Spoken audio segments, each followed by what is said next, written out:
Narasi tersebut mempertentangkan keberadaan DPR RI dengan rakyat, seolah-olah keduanya berada dalam posisi yang saling berlawanan, sehingga dapat mengikis kepercayaan rakyat terhadap lembaga perwakilan.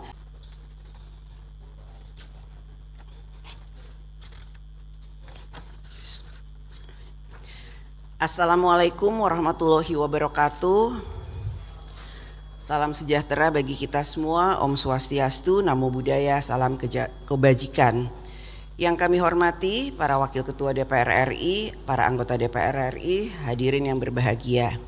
Puji syukur kehadirat Allah Subhanahu wa Ta'ala, Tuhan yang Maha Esa, atas rahmat karunia dan hidayahnya, sehingga kita dapat hadir dalam rapat paripurna penutupan masa persidangan 5 tahun sidang 2025-2026.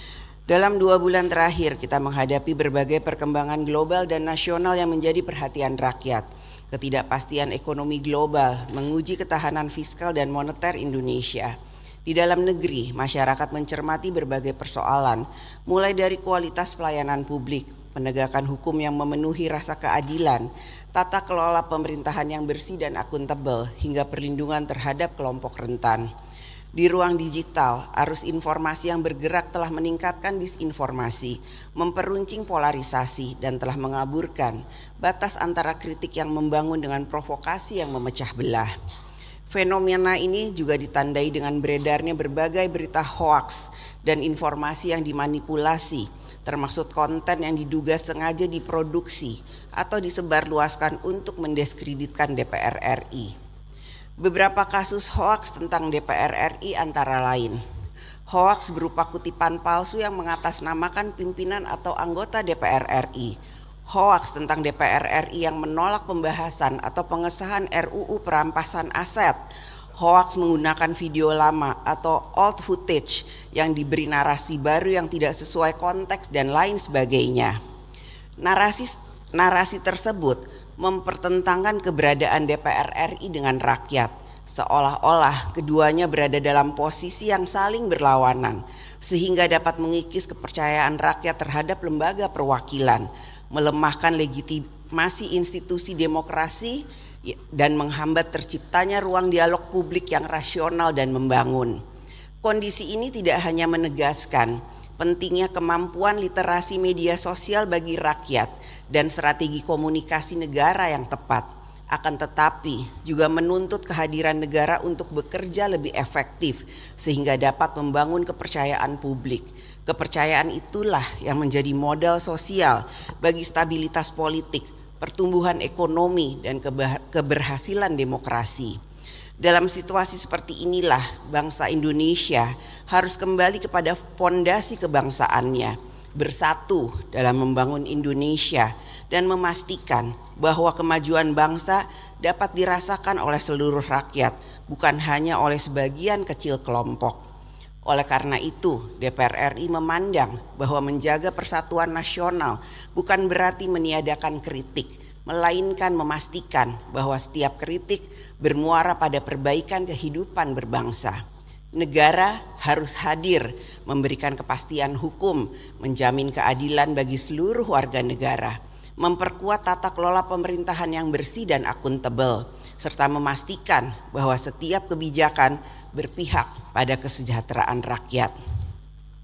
Sidang Dewan yang terhormat, DPR RI bersama pemerintah terus menjalankan tugas dan fungsinya di bidang legislasi secara optimal dengan berpedoman pada program legislasi nasional. Keberhasilan prolegnas tidak hanya terfokus pada aspek kuantitas, tetapi juga memperhatikan aspek kualitas produk legislasi. DPR RI telah melakukan evaluasi prolegnas dengan mengacu pada kebutuhan hukum nasional. Prolegnas Rancangan Undang-Undang Prioritas Perubahan Ketiga tahun 2026 sebanyak 69 rancangan undang-undang, dan perubahan keempat Prolegnas Rancangan Undang-Undang tahun 2025-2029 sebanyak 199 rancangan undang-undang. Pada masa persidangan ini, DPR RI telah menyelesaikan 5 rancangan undang-undang untuk menjadi undang-undang dan menyetujui 17 rancangan undang-undang menjadi usul inisiatif DPR RI. Selanjutnya, pada masa persidangan berikutnya, DPR RI bersama dengan pemerintah akan melanjutkan pembahasan terhadap 11 rancangan undang-undang yang saat ini masih berada dalam pembicaraan tingkat 1. Salah satu rancangan undang-undang yang telah disetujui menjadi undang-undang yaitu Rancangan Undang-Undang tentang Pusat Finansial Internasional Indonesia. Undang-undang ini diharapkan dapat meningkatkan daya saing Indonesia sebagai pusat keuangan internasional serta menguatkan kontribusi sektor keuangan terhadap perekonomian nasional.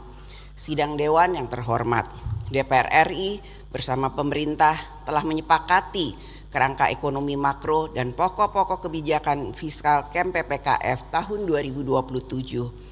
Hasil pembahasan tersebut akan menjadi pedoman dan dasar bagi pemerintah untuk merumuskan arah kebijakan ekonomi makro dan kebijakan fiskal guna dalam mencapai sasaran pembangunan nasional yang nantinya tertuang dalam Nota Keuangan RAPBN tahun anggaran 2027. DPR RI menegaskan bahwa setiap rupiah yang dialokasikan pemerintah dalam APBN adalah amanah rakyat. Setiap rupiah harus kembali kepada rakyat, dirasakan manfaatnya dan dinikmati hasilnya oleh rakyat dalam bentuk kesejahteraan yang nyata bagi seluruh rakyat Indonesia. Dalam melaksanakan fungsi pengawasan pada masa persidangan ini, DPR RI melalui tim pengawas haji DPR RI telah melakukan pengawasan baik pada saat persiapan maupun pelaksanaan ibadah haji. Tim Was Haji DPR RI mendorong seluruh pemangku kepentingan untuk terus meningkatkan kualitas layanan haji demi kepuasan, keselamatan, dan kenyamanan jemaah haji Indonesia. DPR RI melalui alat kelengkapan Dewan telah melakukan rapat dengar pendapat terkait beberapa permasalahan yang menjadi perhatian masyarakat, antara lain 1. Penguatan program literasi digital masyarakat hingga ke pelosok daerah. 2. Anggaran gaji pegawai pemerintah dengan perjanjian kerja melalui kebijakan bersama antara pusat dan daerah. 3. Kasus penipuan jemaah umroh. 4. Antisipasi dampak El Nino yang berkepanjangan terhadap ketahanan pangan nasional. 5. Percepatan pembangunan infrastruktur perlintasan sebidang jalur kereta api, jalan raya, dan jalan setapak. 6. Evaluasi terhadap kebijakan perdagangan digital serta perlindungan konsumen. 7.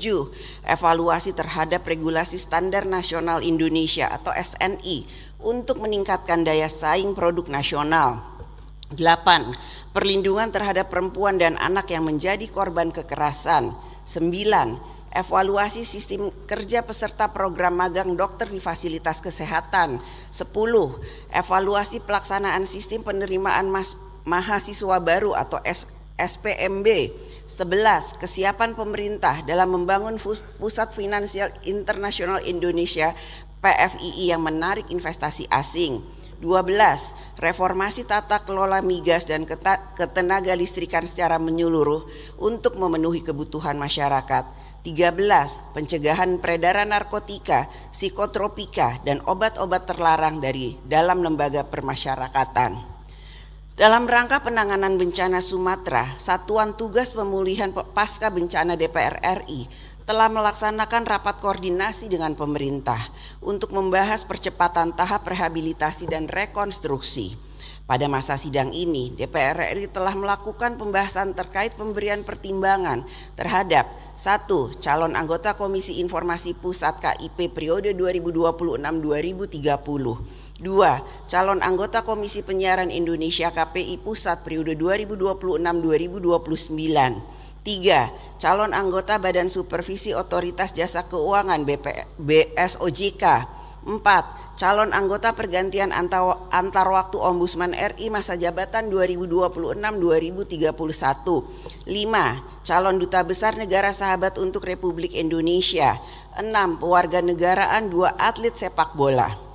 Sidang Dewan yang terhormat, dalam melaksanakan diplomasi parlemen, DPR RI melalui BKSAP telah melakukan serangkaian kegiatan diplomasi untuk penguatan peran parlemen Indonesia di kancah internasional. DPR RI telah menerima kunjungan delegasi dari negara-negara sahabat seperti Amerika Serikat, Perancis, Belanda, Jepang, Slovakia, Turki, dan Rumania, serta organisasi OECD, DPR RI secara konsisten mendorong kepentingan Indonesia dengan mempererat hubungan antar parlemen, memperkuat kerjasama internasional, dan membahas berbagai tantangan yang dihadapi masyarakat dunia. DPR RI juga menerima kunjungan Ketua Badan Pemeriksa Keuangan Australia atau EO. Kunjungan-kunjungan tersebut semakin memperkuat dialog, memperluas kerjasama, dan membangun saling pengertian dalam menghadapi berbagai tantangan global. DPR RI juga menerima kunjungan kenegaraan Perdana Menteri India yang merupakan momentum penting untuk mempererat hubungan persahabatan dan kemitraan strategis antara Indonesia dan India. DPR RI meyakini bahwa Indonesia memiliki posisi strategis pada kancah hubungan internasional. Sidang Dewan yang terhormat, atas nama pimpinan DPR RI, saya memberikan apresiasi atas kerja keras seluruh anggota DPR RI yang terus bekerja untuk mewujudkan harapan rakyat. Saatnya kita memasuki masa reses untuk menyapa, mendengarkan, dan menyerap aspirasi rakyat, menjelaskan tugas-tugas konstitusional yang telah dilaksanakan DPR RI, serta mempersatukan rakyat dalam semangat gotong royong untuk membangun kemajuan Indonesia.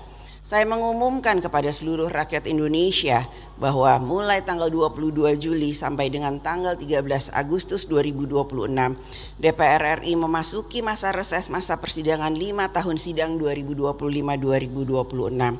Selamat memasuki masa reses dan menyapa rakyat. Semoga Allah Subhanahu wa Ta'ala, Tuhan yang Maha Esa, senantiasa memberikan rahmat dan bimbingannya bagi kita semua. Wassalamualaikum warahmatullahi wabarakatuh. Om Santi, Santi, Santi. Om. Terima kasih.